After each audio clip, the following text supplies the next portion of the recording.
Anyone? That's it. The Four Outdoorsmen podcast is back. Nominated for one of the best podcast names for 2015, The Four Outdoorsmen. It has been nominated as the best podcast in this room today. It has. Only our Probably third not. episode. The best one on Alive and Social at this very moment. In fact, Zepp, you were out this past weekend and people were getting to know you, They were getting wanting some Alive. autographs Yeah. about the show, too, They right? were getting Alive and Social. Yeah. I'm charity work. I'm only sorry that only half the outdoorsmen were there. I to got in trouble. represent. I got in trouble again today because I always try to promote the show. I'm proud of what we're doing. We're having a great Yeah. time and reaching as many people as we can. And most people know that I sell real estate, but with Coldwell Banker Vernon, I sent everybody an email. Cheap plug. Is it- No. I sent everybody an email. They can do it with one button. Push one email. And I said, listen to Alive and Social this evening. It has that spell check thing, right? It came out as Alive and Facial. That takes me back to the weekend. And we've come full circle. Oh, hey, for our listeners out there who aren't alive and facial and this weekend, Yeah. you can follow us on Facebook.com/The Four Outdoorsmen, and that's the number 4. Plus, we're now on iTunes, and rumor has it we're going to get maybe on iHeart here. And guys, we have a special night. Boomer, Zepp, Drew here. Welcome back to the show, producer Mark. You bet. Papa Stelmach, the man, the myth, the legend, the 25-pound turkey Yep, slayer, there he is in studio. He made about 150 broadcasts of our other show, but now he's back into the swing of things, joining us on the Four Outdoorsmen. But let's start off with this weekend, and let's just go with Zepp. I went out to a biker party. It was A-Bait. They are a bikers' right organization, and they throw a really rowdy party. What do they bill it as? The most fun you can legally have? Outside of city limits, anything goes. Had that going on, and what else did I do? Did a little trap shooting, getting ready for the waterfowl season. Ah, I'm a nice. little off, but I'll get her dialed in. Yeah. So that's about it. Got the shotgun cleaned, Yeah. as they say. It's true. Chetek. My wife and I went to Chetek with my buddy Mark Lukey, the producer here, the 4th outdoorsman. Yeah. Who is Marcel Marceau. Doesn't say anything, but he has a good time. But he's in studio, so we went to the cabin for a couple of days. I worked. I was supposed to go bass fishing, smallmouth bass fishing with Mike Rates up in St. Cloud on the Mississippi River. I'm all excited because Mike Rates much better than I do. Yes. And he's a smallmouth guru, so I'm all excited about it. And He has a small mouth. Why would you say that? yeah. So Diana's at the cabin the entire week, and I'm at home, and I've got my big old tackle box that I got from my dad when I was about 9 years old. Yeah. And I'm trying to impress. Same tackle in it, Same too. I tackle. think. He's got the Probably. What was the little- last time you added a piece of tackle to I that did. box? Or how Yeah. about bought a piece of tackle? No, I actually did a couple of days ago. I bought two not Little Joe spinners. I bought two Little Indies? Little Indies. Yeah. Yeah.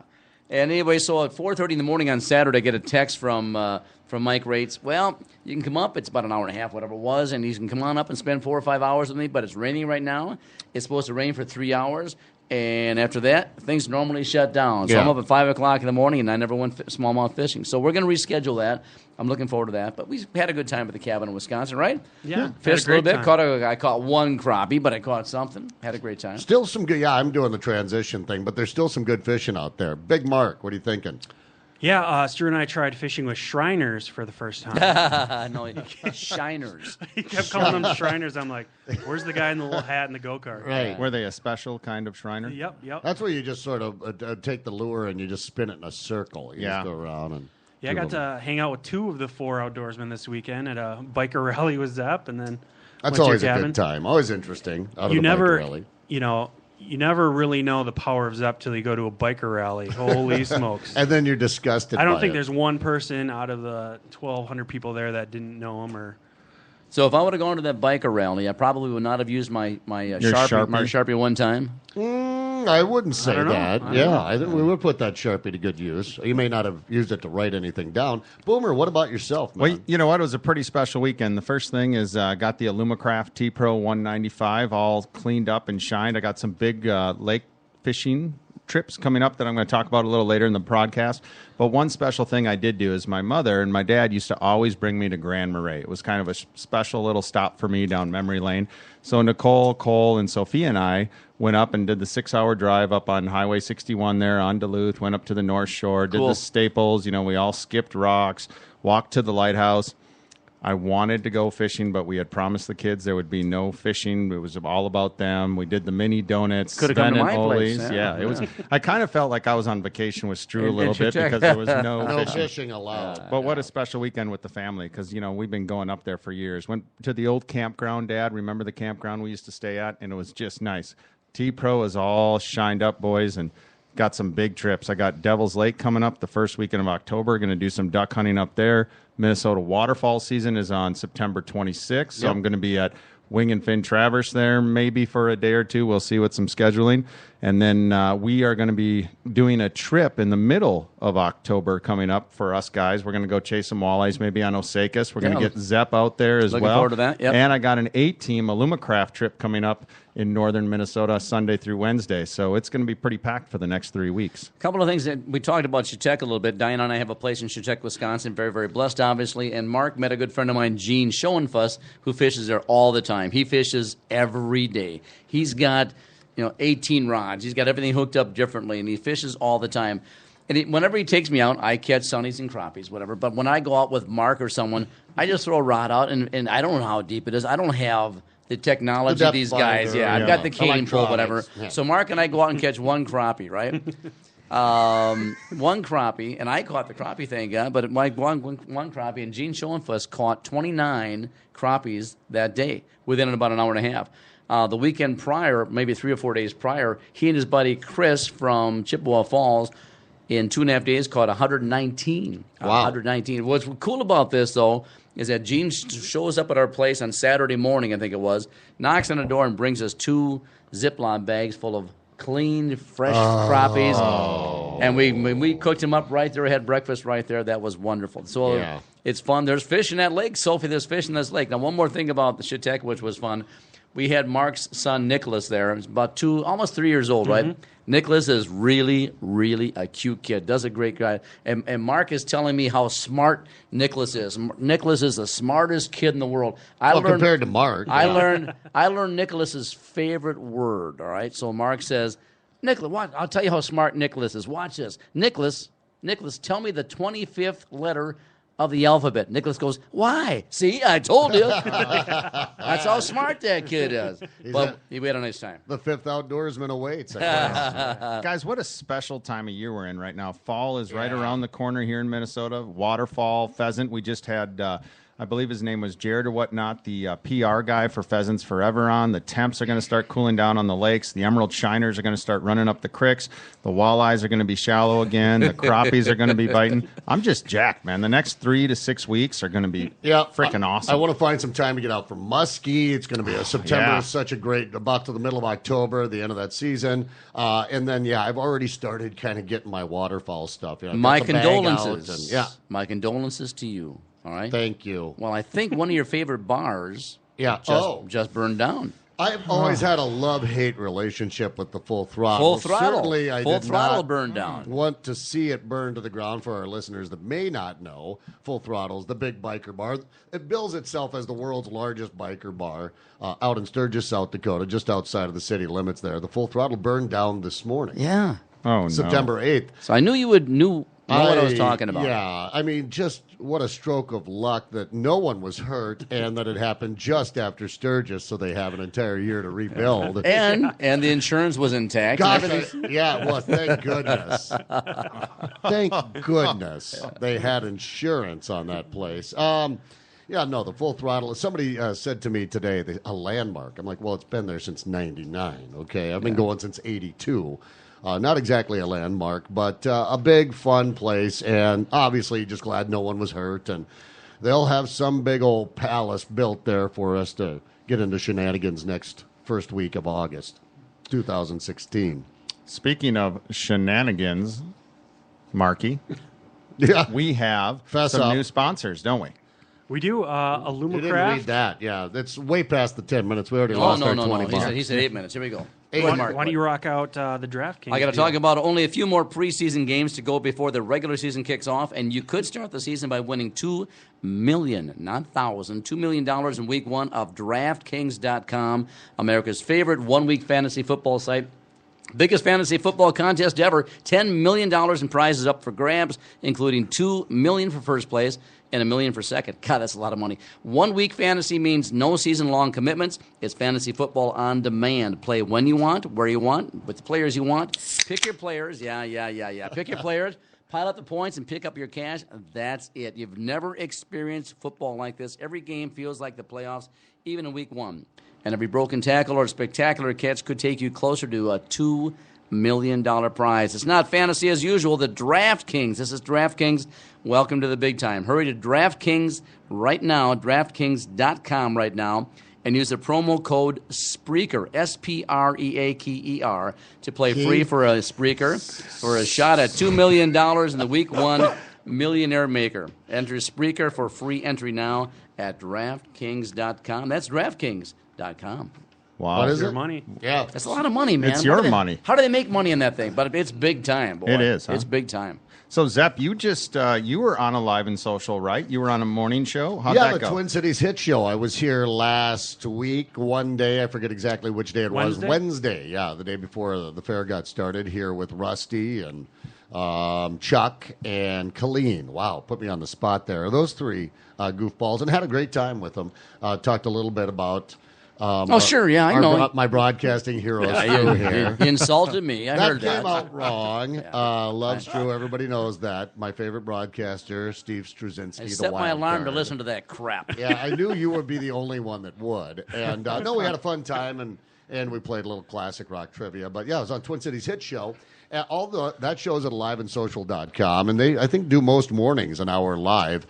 I'm sitting here. We've got the TV on here as we're broadcasting at Live and Social Studios, and the Royals are taking it to the Twins right now. If you're listening on the podcast, you know. But I'm interested because another podcast I've started downloading on aliveandsocial.com to break down.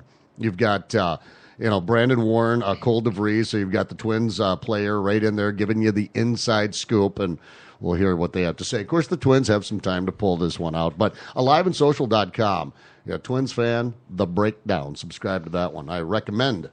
Fun stuff. Absolutely. All right. Well, hey, I want to give a big shout out to the boys and girls down in St. Peter, Minnesota for Alumacraft Boats, the best aluminum boat in the market as a sponsor of the Four Outdoorsmen. They've been with us on our journey with the outdoors radio path we've been on for the last few years, and you guys know that I love that Alumacraft Tournament Pro 195. And guys, it has just been awesome. I've had the opportunity with you guys to be out on Lake Traverse, Minnetonka, Devil's Lake, North Dakota, Osakis, Leech Lake, and I tell you what I love about the Alumacraft boat. It just handles the water. It's a dry ride. It's got unbelievable storage. It's got center rod locker storage for rods up to 8 feet long, and it is just a beauty. And Alumacraft has actually came up with a new model this year, a new series called the Edge, which is going to be more of a family fishing boat. It's going to have the jump seats in the back. It's going to have all the storage you want. It has 4 speakers, and it even has a pole in the back for skiing. So I just want to give a shout out to the folks at Alumacraft and alumacraft.com. And if you're interested in Alumacraft, like all the folks are out there as they're gaining market share in the state of Minnesota, go to alumacraft.com. And thank you again to Alumacraft for joining us at the Four Outdoorsmen. And you know what? I'm going to pitch them for 2016 or 17 models, maybe an ejection seat. Somebody's given, launch them out into the lake a little bit. Well, Stu does that with his rod when we were in Devil's Lake, and he thought he could undo his jig from the rock You pile. mean that monster walleye that grabbed it out of his hand? Yes. Yeah. I feel like I'm in a rejection seat, not an ejection. So, Zepp, what do we got cooking for tonight's show? Brandon Johnson, you guys remember back when we did this on the FM dial. Brandon Johnson from Tracy, Minnesota, right? No, he's from Stacy, Oh, Minnesota. from Stacy. He's involved with Stacy. Tracy or Stacy. Okay, that's No, he's confusing. involved with Tracy. He lives in Stacy. Who gives a rat's ass? But Who's on first? Brandon Johnson, a What's on remarkable second? story that caught us a little off guard. We had heard this is the young man that was attacked by that big boar bear last hunting season. At night, they tried to do a little night tracking. Of course, he bowed this bear and decided to go out and do a little night tracking. Very experienced bear hunter, and ended up in the most remarkable story I think any one of us have ever heard about Agreed. man versus a wild animal here. Agreed. And he took Yeah. us through it for. I think he was scheduled to be about a half-hour guest. We went an hour and a half, Right. long on the show. And you told CBS to go to hell. I You did said, tell yeah. him. You did. We were supposed to go back into CBS Sports at the top of the hour, and no, I don't know what they were broadcasting that night, but it wasn't as compelling and as just mind-blowing as this hour and a half. We're going to spend some time with him tonight. We don't have an hour and a half to go through the entire bear attack. It's been a year. We've been up to a benefit for Brandon, the bear benefit. Where was that benefit? Oh boy, you put me on the spot. No, it Thank wasn't you, Stu. Stacy. Stacy, VFW, Tracy. Legion Home. I No, know no, it's no, no, no, no, no, no, Tracy? no. We were in Stacy. All right, we're in Stacy with a bunch of Shriners. But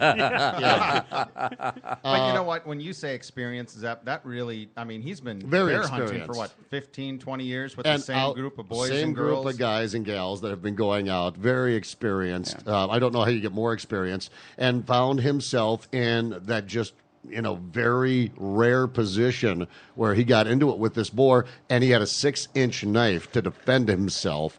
And it was about a 45-minute battle. This bear left and came back 3 times. But we're going to hear a kind of a We're gonna hear recap that from coming up, Brandon. right? Hear how he's doing. So let's give him a call. dial. Let's give him on the line. Hopefully, I have the Four right number this Outdoorsman. time. I hope so. Grant, are we going to hit the sound effects here where we get I to like hear that. the ringing? The ringing stuff. Yeah. Hey, while we do this, guys, you know what? Actually, let's get Brandon on. When we're done talking about Brandon, I've got a sponsor here on the 4 Endorsement that I want to talk about as well. For endorsement. Right? You guys see me decked out in Endorphins. Lumbercraft swag here? Hello.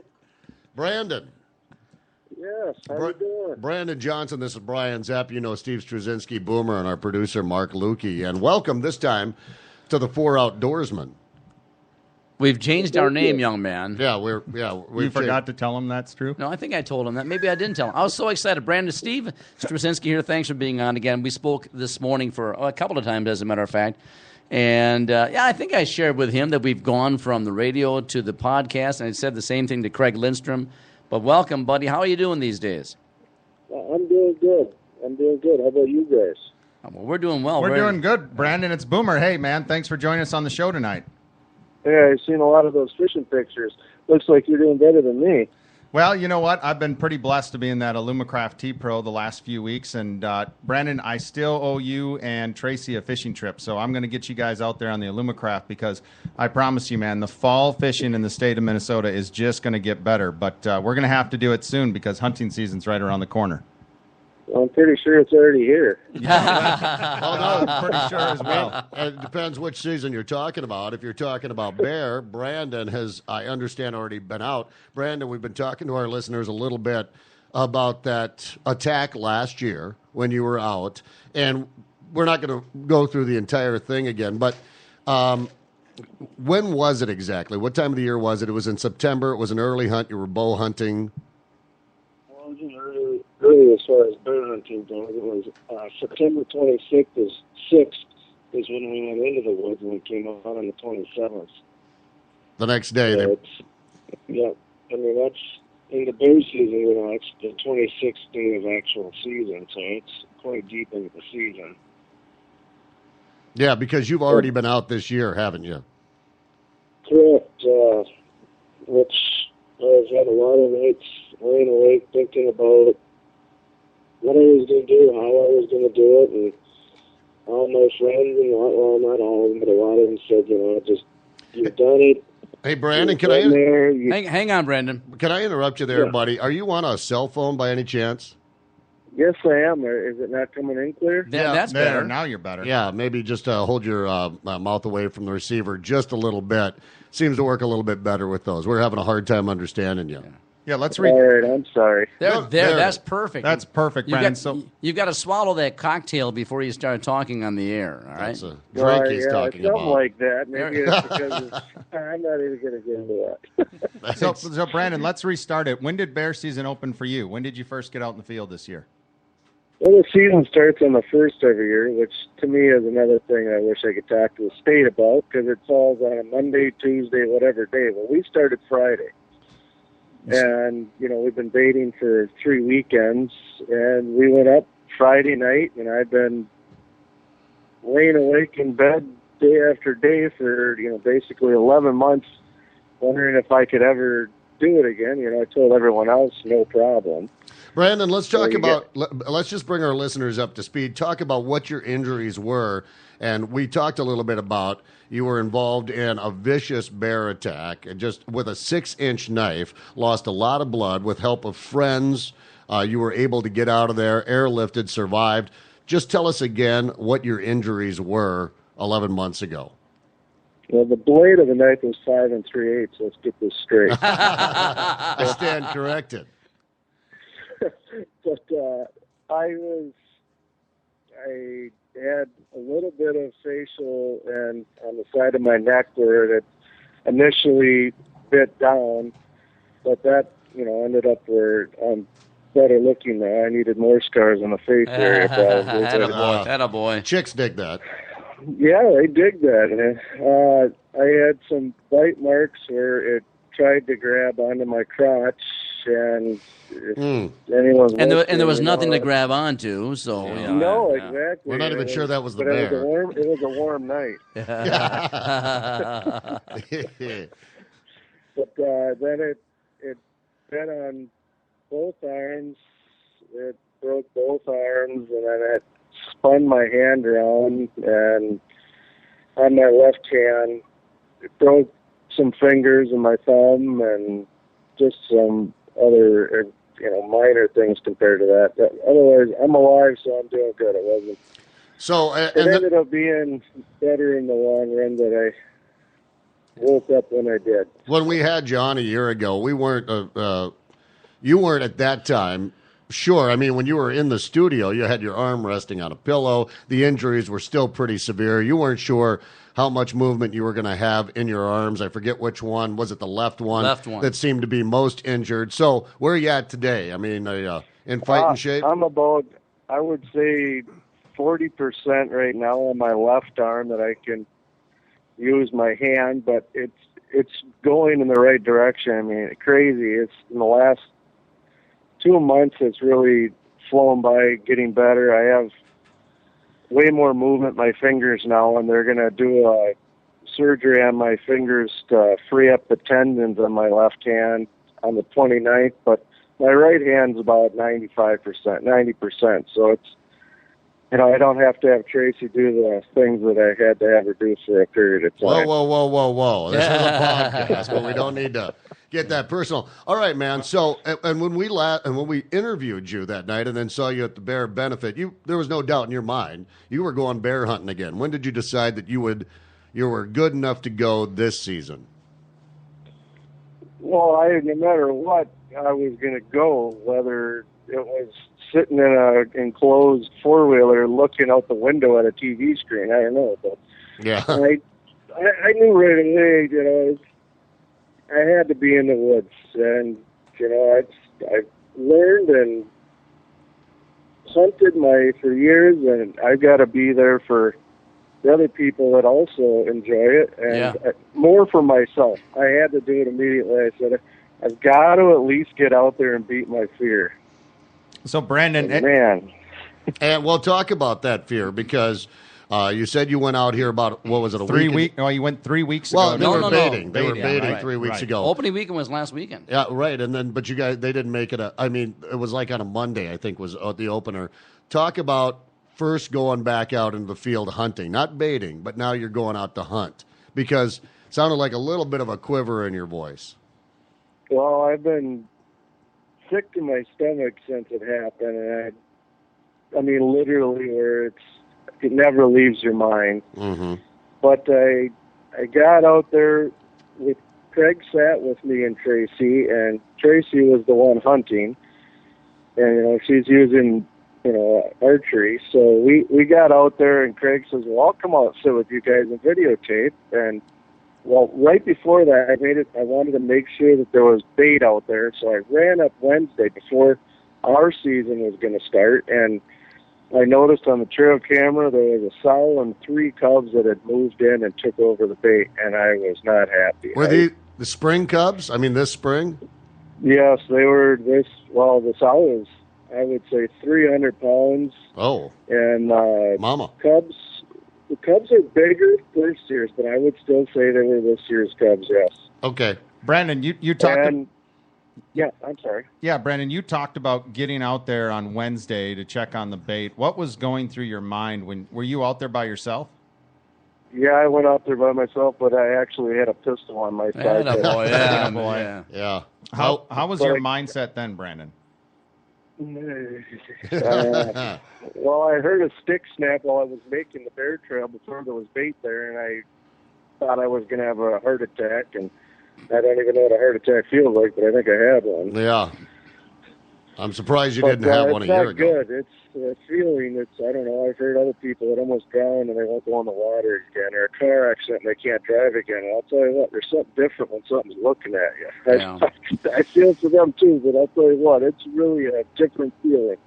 Hey, Brandon, you mentioned it. Okay, we know this, but most of our listeners may not. Where were you? You said you went up there. Where were you baiting? Where are you planning on hunting? Just around the sandstone area. Okay. I mean, I don't want to get coordinates. Yeah, right. Boy.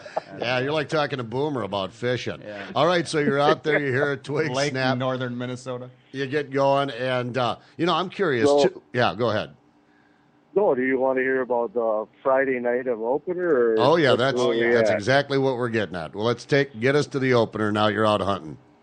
Well, I had to tell Tracy, when I came home from baiting during the week, I had to kind of blow it. Solid Cubs moved in, but it's not a big deal. Well, Solid Cubs are the most, to me, that I fear the most because I just don't know what they're thinking. Yeah. And we got out there Friday night after knowing that the Solid Cubs were there, and it was hot, which is not good for bear hunting. Well, it's not good for any kind of hunting usually. Same thing as And last we were year. up in, Yeah. Say that again. When I was Same thing as it's tough same for thing as me. last year. I'm sorry. Yeah, it was hot in Yeah, September Warm. last year. Yeah. This was hotter. I mean, that was 82. This seemed, I don't know, humidity, everything was miserable. But we got up in the stand, and for some reason, bear didn't come in right away. And it was probably a half hour before dark, and a stick snapped, or Craig said, bear coming, and I turned around, and me and Tracy could see him coming, the one, and I was like, man, it's a nice bear. And then all of a sudden, you could see, like, the ferns moving, and here comes the three little cubs, and they're splitting up and going in all around their tree in different directions, which, if it was just cubs, great. I'll take one home. They're cute pets till they get another week older. Yeah. And then they got to the bait, and I was a total train wreck. I mean, I'm sure Tracy was, she looked nervous, but she probably wasn't even nearly what I was. Craig's smiling up there, he's just fine. He knows that they're going to get to us before they get to him. I know he's listening too. Are you hunting, Brandon? I mean, you're up there with Trace, but are you hunting? Because you talked about that left arm being about 40%. Do you have a bow with you? No, I don't have anything because Okay. I gave my pistol to another guy in the group, actually my son. But I gave the pistol to my son, Hunter, and Craig had a pistol with him, and he's sitting above us. But, he's sitting above us, so if they do come up the tree, in my head, I'm thinking, man, they're going to get to us and fix it to him, and he's just smiling away. Hey, Craig, Yeah, I drop just your tried- pistol down. Hang here. on. Can we get clearer? What's going Oh, on? yeah, here? just watch how close your mouth gets to that receiver is all, Thanks. Brandon. That's But- all. Well, if it's any closer, I'm going to have to eat the thing. No, Yeah, that's no. all right. That sounds good there. That was better. There you go. Yeah. So we have Brandon by the tree. What's right? What's Tracy? Now, Tracy, for those that may not have heard the original broadcast, was out there with you, so to speak. I mean, she was there when Craig, and I'm sorry, I forget your friend's name. Trevor, thank you, brought you out, all, attacked to hell and torn up, and they had listened to the attack. Tracy was there when they brought you out and loaded you up on the four-wheeler. So she was front and center, and now she's out hunting with you. How's her? I mean, is she all good to go with this? Yeah, Alex was also there that night, Trevor's girlfriend. But, Right. yeah, she's fine with it. I think she says that she would have been fine either way, but I've got to face it myself, and I know that I'm sure she's facing plenty of things herself. Yeah. Well, I decided when the cubs were at the bait and the sow was making these popping noises. If you've ever bear hunted, anyone that's bear hunted and saw sow cubs, you can hear them forever making the most popping noises with their mouth. And I didn't like it, you know. They're like 6 yards away or 7 yards away, and I just started smacking my hand on the stand. Thought that they would run the other way. Well, of course, she stands up, and the one cub runs right to the base of our tree, and it's starting to come up the tree, and then I'm making all kinds of noise, and we ended up getting them to leave. And now I'm about ready to head back, and you know, it's not.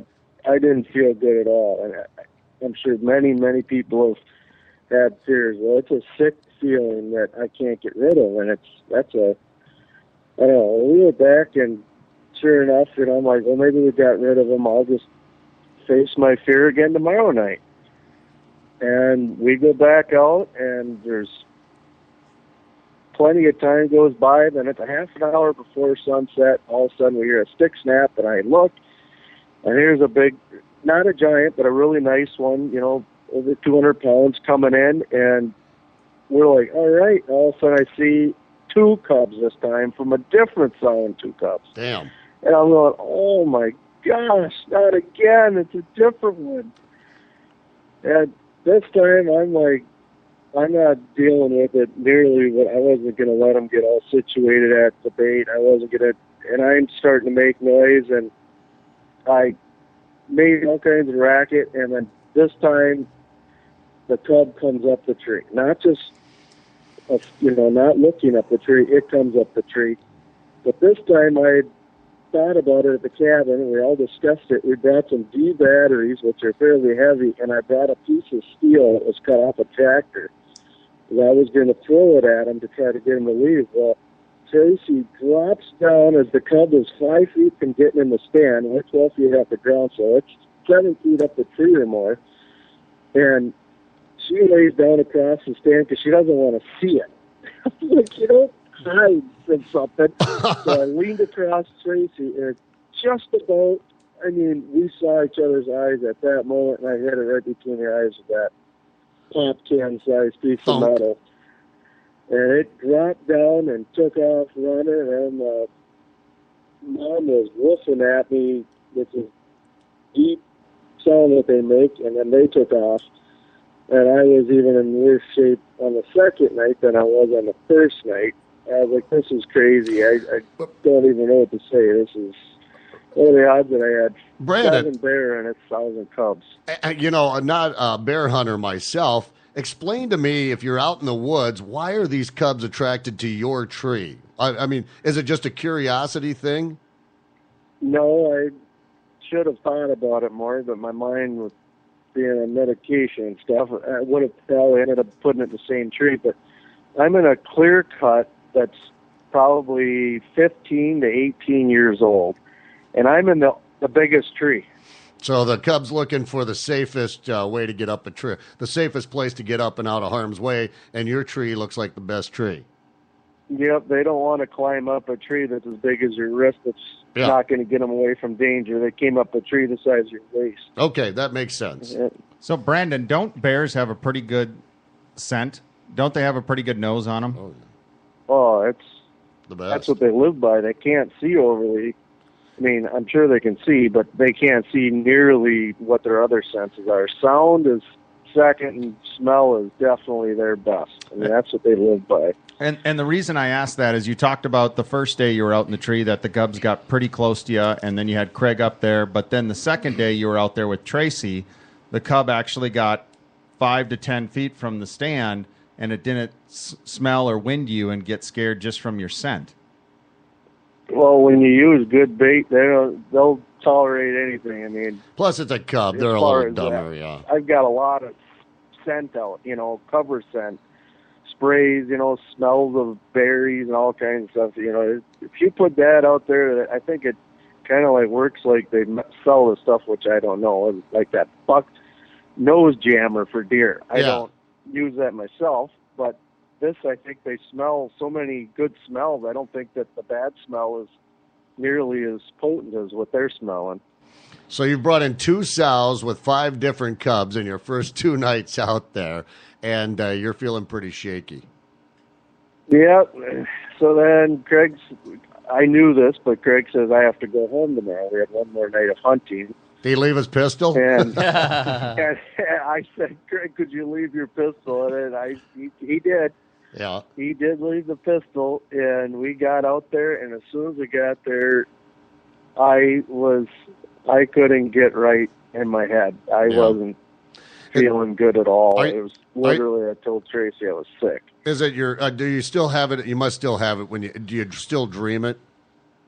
Oh, I didn't sleep last night. I was fine all weekend as far as not thinking about it, but I don't know. Now that I'm not there, I got to go back up. I think my mind is telling me I worked on a deal today where I'm keeping them out of my tree. Yeah. Are you? A little homemade device, a little homemade bear repellent?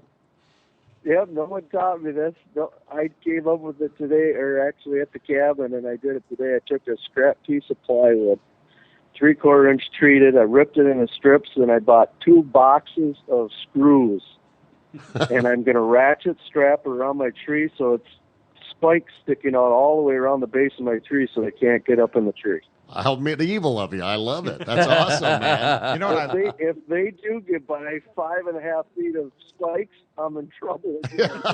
No kidding. He's gonna be like Steve Martin on The Jerk. All of a sudden, he's going to become a multimillionaire inventing something that only 14. You know, it's just amazing about this is after the story you've had last year, Brandon, when we had you on the show and the attack and the survival. And then this year, you're out there for 2 nights out there, or Friday or Saturday, what have you, and you get out there and you have cubs up, and then you get back from it, and here you are planning and getting ready to get back into the woods with a homemade device. Nowhere near 100% physically. Right. I mean, he's got 40% arm and about a 90% arm, and he's out there with Tracy. Is it just you and Tracy now out in the hunt, or you still have a camp full that Craig split? Well, everyone's in different. From the closest guy in our group, while we're hunting, we're probably 7 miles. Yeah. So it's not like if you yell, probably someone might in another tree laugh. Yeah, right. They don't know me. Right. Yeah. Going over there with that guy. All right. So, was that a couple of nights? Did you go back out for a third night? You went out Friday, Saturday, then you came home. We did go out Sunday night. Like I was saying, I was sick as my could be, and Tracy was pretty calm, cool, and collected because all of a sudden she went to sleep. And in the tree stand. I'm sorry. In the tree stand, she slept. Yep. All right. She just, leaned over on her hand and she fell asleep. And I swear I heard stuff everywhere. And it's broad daylight. And I'm looking to the left and looking to the right. And she just corrected me. She slept for 20 minutes. 20 minutes, that's it. A power nap. Well, a power nap. Well, then she wakes up and I'm looking at her and she's like, well, what's wrong? And I explained it to her, and then she said her neck hurt. Her pain was worse because she had slept on her neck long. So I was sitting there, and I looked, and I go, I'm 99.9% sure there's a bear behind you. And she looks, and she's like, I don't see it. I said, oh, yeah, it's a bear. I saw it pick its head up. It's coming in. Well, and it didn't come in. It's only 30 yards from us, and it didn't come in for 10 minutes. And then I looked at her, and Tracy had this look like, yeah, I think you're so nervous you're making it up. I said, I didn't make it up. And then all of a sudden there it was, and it looked literally like a ghost, not making a single noise, a stick, nothing. We watched it circle all the way around, and then I said, and we're not shooting it. We're not shooting a bear tonight. We're bear viewing. I don't need to shoot it. Did Trace have a shot at any point? Yeah. She could send you the video, but yeah. It was a dandy bear, and it came in actually, and then it looked up at me. And I say me because I swear every one of them looks at me. They know me. Yeah, there he is again. So what you're telling me, Brandon, burning into my mind. Brandon, see what you're saying is that Tracy is the person with the bow, and she's the one who's going to fire the shot. But what you're saying is that you felt so uncomfortable of the entire situation that you decided we're not going to shoot today, right? Yep. You pretty much Exactly. you pretty much bailed out. I mean, because of the fear of what potentially could happen. Why did you not want her to shoot? Well, I'd like to say the true reason was because it was so warm, which is kind of what I said. I mean, she knew the truth, but I said it's too warm, we're too far out. You'd have to get one to a cooler. Someone would have to drive straight home with it. But she knew that it was. I just didn't want to have any more bad blood tonight, and nothing was bad was going to happen. I needed to, and I hate to say it because I hate when my friends say, you got to take baby steps. Well, I don't want to hear that. I don't want to hear talking about trying to go hunting and I need to take a baby step. But they're right. I mean, Yeah. and it looked up at me and I said, I think it's got scars on its face. Oh, no. Now, it's important for those that didn't hear the original broadcast, Brandon, when I say he was in a fight with this bear, I mean like in a fight you've never been in your life with another human being on the playground. I mean, you guys were nose to nose. You probably stabbed that big bear that was over a 500-pound boar in the face maybe a couple of hundred times. You were exhausted in the mouth. At one point, you thought you might be choking on your own blood, but you were probably choking on the bear's blood. I mean, this was up close and personal, and this bear would go away, and then this bear would come back. I mean, it's nobody's really read or heard anything quite like what you told us that night. So you didn't just get mauled and wake up and go, oh, man, a bear attacked me. I mean, this was personal, traumatic, and it's still with you every day of your life. And now you're back out here for 3 nights. I'd say that's more than a baby step. I think so as well. I think so as well, man. That's huge. And you're going back this weekend? Yeah, I'm going back this weekend. But I still feel like I let her down to a point because actually, which I've never, as far as I know, I've been bear hunting since '89. I've never, as soon as, I like to say the bear left, but as soon as I got the bear to leave, we were at the four-wheeler, everything strapped down. And Sorry, buddy, but keep that phone right up to your mouth. Sorry, just keep that phone right up to your mouth. We just lost you a little bit there. Thank you, buddy. All right, continue on. We were leaving the woods at 7:15, which is prime time when the bear coming in, and I said, well, we saw it, we did it, we had a good time, and let's get out of here. Yeah. I gotta believe that's more important to Tracy, your well-being and your mentality, than bow and a bear out there, probably. Although, as a hunter, I'm sure that's what she wants to do. But I'm guessing she didn't give you a lot of grief. No, she didn't. She rubbed my back, making me feel like even a bigger idiot. Well, that's okay, pussy. Yeah. That's exactly what I was thinking. Yeah. That's funny. Well, First couple rubs was acceptable. After that, I enjoyed it. Well, hell, let's get back to the cabin. So you called it a night, and you've been living with that first a weekend out there again for the week. What are you thinking about this weekend? Well, I'm thinking about I'm going to have another pistol on my side. Yeah. Tracy's going to have one. I might even stash some around the tree. Yeah. You've got your homemade medieval anti-bear device. Knight's armor. You need some of Yeah, that. exactly. I actually have a couple of my best friends that, besides Craig, that said we would sit with you. And then Craig told me today he was going to be able to make it back up. But the other people had stepped up and said, from Mike Stern with the Dave Miller, they said, I'll come up, I'll sit with you if you need it, because they know what I'm going through. I mean, they've been in the woods, and if you do get scared once like that, and to me it was a little bit more than scary, but when something like that happens, it's going to take me something to get over it. I don't know what that is. Well, I tell you what, Brandon, even when I go out, antelope hunting out in the bypass of Wyoming there, or deer hunting in northern Minnesota. You get scared antelope hunting, do you? Well, but you're walking out to the stand and it's pitch black and you start to hear noises. A little creepy, yeah. Moving to the stand in the morning. You start to get a little sure. creepy, and even, you have a side pistol, your rifle with you, you still get a little spooked when you hear things out there. Brandon, you had the first weekend under your belt now. It was a little scary. It's been a year since the incident when we had you on the show. Are you a little better with it right now? I mean, do you feel like you're at a little more peace and you're a little more comfortable to go out this second time after this bear?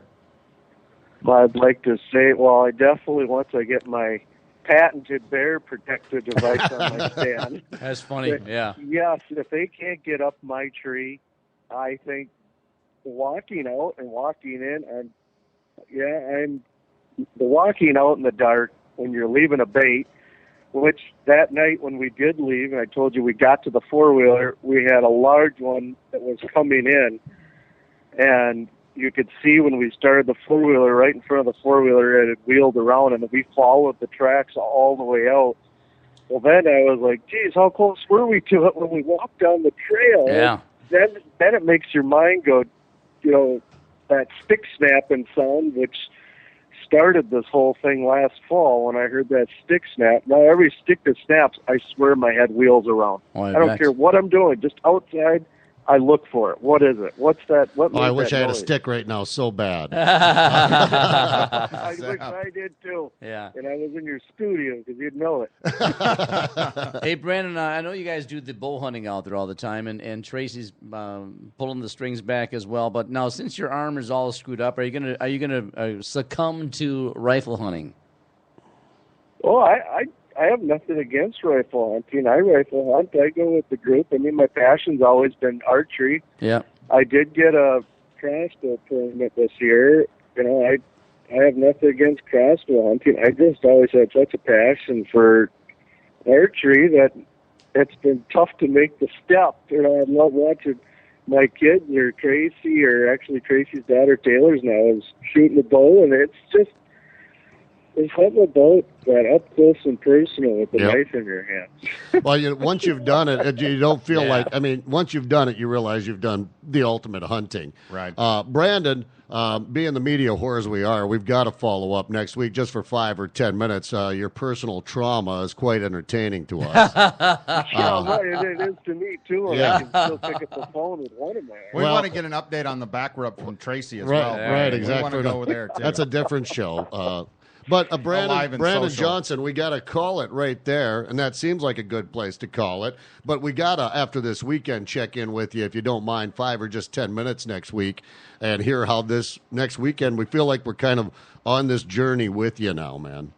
Well, you are. You guys, volunteered and helped out so much at the benefit. You helped out by just getting the word out there. I can't tell you guys how much I appreciate you. Well, and tell Craig I'm still waiting for that phone call. I'm not going to hunt with a bow, but I'll hunt with a rifle. But you tell Craig, get his ass on the phone and give me a call. Yeah, and do us a favor. Tell everybody about the 4 Outdoorsmen podcast on aliveandsocial.com. That'll help us out here a little bit. We'll get the word out. Brandon, thanks again for being our guest. We're going to check in with you next week. And this weekend, well, good luck, man. It's we're really pulling for something positive to happen here. I hate to say it, but I almost kind of want something to go up that tree to see how that anti-bear device works. Will you take a picture of that for us? Yeah. Or video that. You better get a patent on that now, man.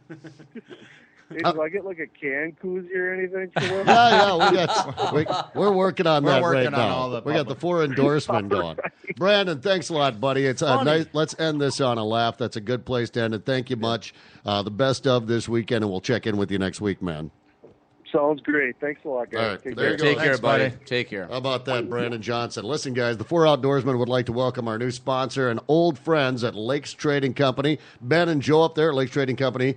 Follow us on our new podcast adventure, and we really appreciate that. Lakes Trading Company. Now, this is a fantastic gun range and gun shop located up in Forest Lake. We should have them on for a few minutes one of these shows because they really have everything you need for the upcoming hunting season. They've got the self-defense, and they do the training. You can get your permit to carry up there. And this 3-gun competition that we talked with them about, I still have not done, but I'm going to put my money where my mouth is and get up there and do it. They can also set you up with the new legal suppressors. Lakes Trading Company offers classes for all ages and skill levels, including permit to carry classes. I mentioned that. Visit Lakes Trading Company or go to LakesTradingCompany.com. That's the abbreviation, LakesTradingCo.com. And say hi from your four friends here at the Four Outdoorsmen. Yeah, just off of Highway 61 there and Highway 97 and Forest Lake. I tell you, it's close to everything. But I tell you, I've been there. It's a hell of a store, hell of a shop. I wanted to get that out of the way great. because, we could sit here and continue to talk about how compelling it is. And I'm glad Brandon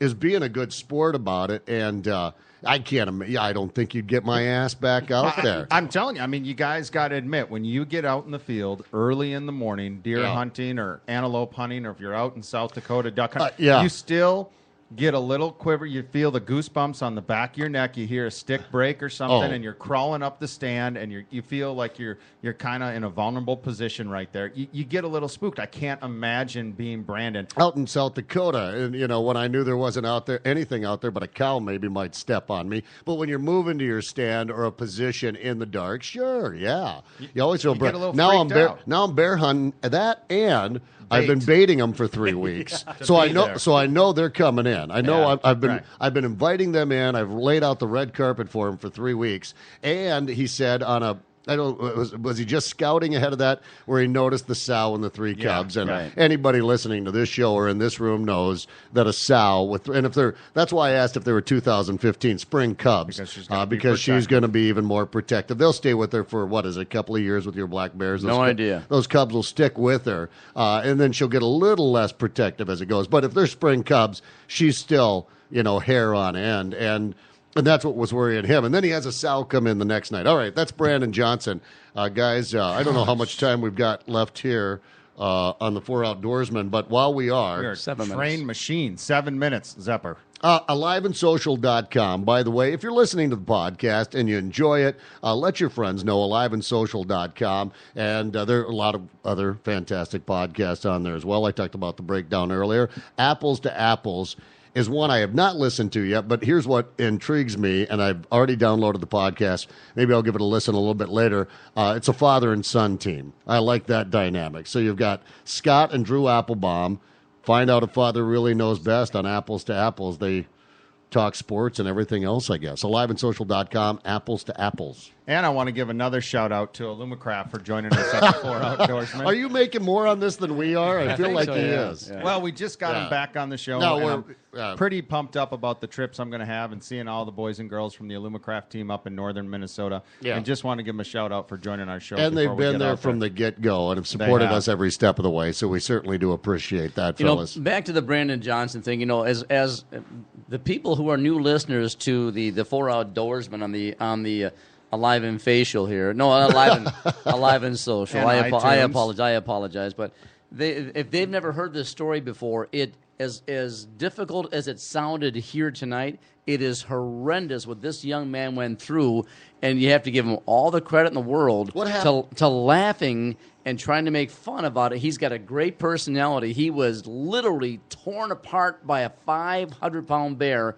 and he's alive, and he's giving another shot. That man's got bigger kahunas than I do. And again, not just small, but he fought that bear. He had to fight. At one point, his left arm, the one that suffered the most damage that he only has 40% of now, remember he said he was picking it up and putting it in the bear's mouth as it was mauling him so he could continue to stab it with this 5 3/8-inch blade with the other arm. He said that bear's eyes looked as red and fiery as Tracy's when he was flirting with some chick at one of the... and just as dangerous. Oh, absolutely. By the way, gang, scared the hell out of him. He mentioned that 300-pound sow coming in. I believe, correct me here, guys, I know Brandon would if we still had him on, 525-pound boar? Was that it? Yes. I mean, this was the big bad boy in the forest. Yes, and I keep thinking about, too, he had his left arm that the bear was just chewing on, and then remember it left, and it came back for him one more time, and he stabbed it with that knife in the mouth. What happened to that broadcast? Do we have can we get a hold that of that? On the producer Come on, Mark? producer Mark. Put you on the spot. Make it happen.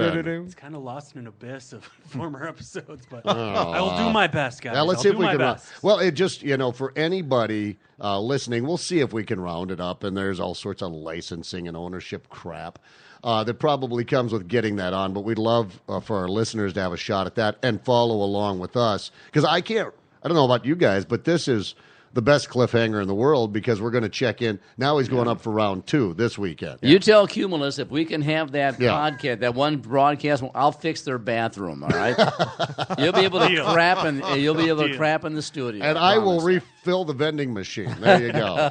If we can get that broadcast, we'll see what we can get done, guys. What's everybody got planned for Well, this we week? got youth waterfall opener in the state Oh coming my on gosh, September that's 12th, right? Yeah, I don't have any more youth Yeah. surrounding me, so I don't think about those things. But that's the youth waterfowl is coming up. And then the season opens for the 26th. 26th, and we can hunt in the morning then. And guys, like I said, I'm going to be up. I'm going to leave on Sunday morning, and I'm going to take off, and I'm going to do the Alumacraft dealer meeting, and then I'm actually might even sneak over to La Crosse, Wisconsin. Nicole's got a bass fishing tournament. If I'm you're gonna going, check to out. La Crosse, Wisconsin, you might see one of those 23 elk that were released September 1st. Did you know at the fair when they had the little fish pond and the duck pond, they actually had a moose up there and it had a collar on it, Stu, and the only person I could think of was for you. I ran into a lady, and Michelle spilled Karstensen, milk right? on her from Martha Stewart's or something when I saw I guess that when the moose governor collar. when I the didn't know governor that. stopped by, he went over and took the collar off. Hey-o. Yeah. Oh, that whole thing. geez. So what are you going to do this week, Zep?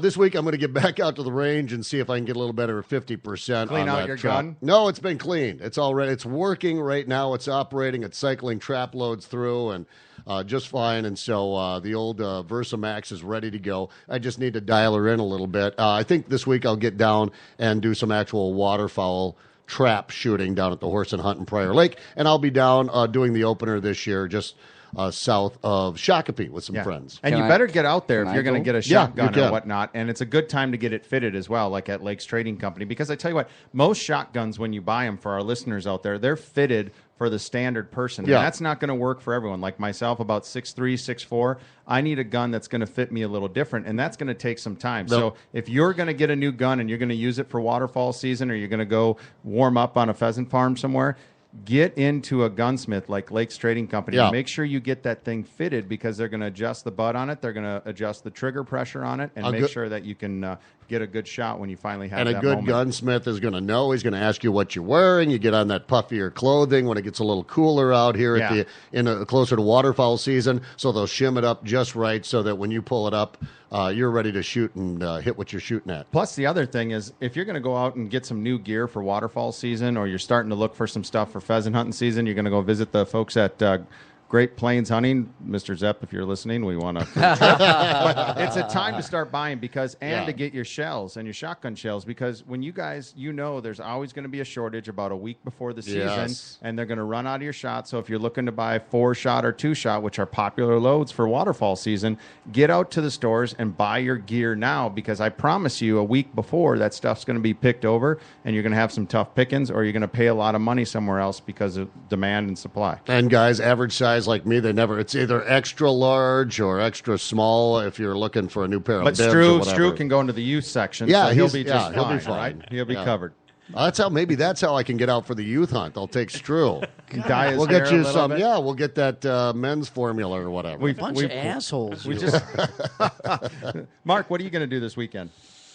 I don't know yet. Work probably. That's about it. Hey, I got a big announcement too. My dad just got This is picked cool. to do the Yeah, that's Fort cool. Ripley hunt October 6th through the 8th. So when I get back from Devil's Lake, North Dakota, to go waterfalling and fish Devil's Lake for some walleyes, I'm going to join my dad up at Fort Ripley and see one of those famous big bucks up there. Yeah, So I'm and they pretty do. pumped They about do that. have them up there. Absolutely. Sleep in the barracks, huh? I envy you that. Yeah, that's you might see my name carved on one of those walls. I don't know. Spent some time up there in the National Guard. We have our annual training up there. It's a fun base. We were running around with so much equipment up there. We didn't see a lot, but they are known for their big buck that get and I lost. think Is- we're going to is try to Camp- get some video work too. Is Camp while we're up Ripley there. still the big camp? I mean, is it still being used by the military on a Oh, regular basis? absolutely. Oh, it is. Oh, huh? absolutely. Much It is. more. Yeah, since in this past decade and a half, a lot. It's a very active base up there. You bet it is. And there's a little bar right outside there I see on 370. Is that still there? Yeah. Is that one of your little hot spots back in the day? Yes, absolutely. Well, it was the only place, if you would do your annual training up there,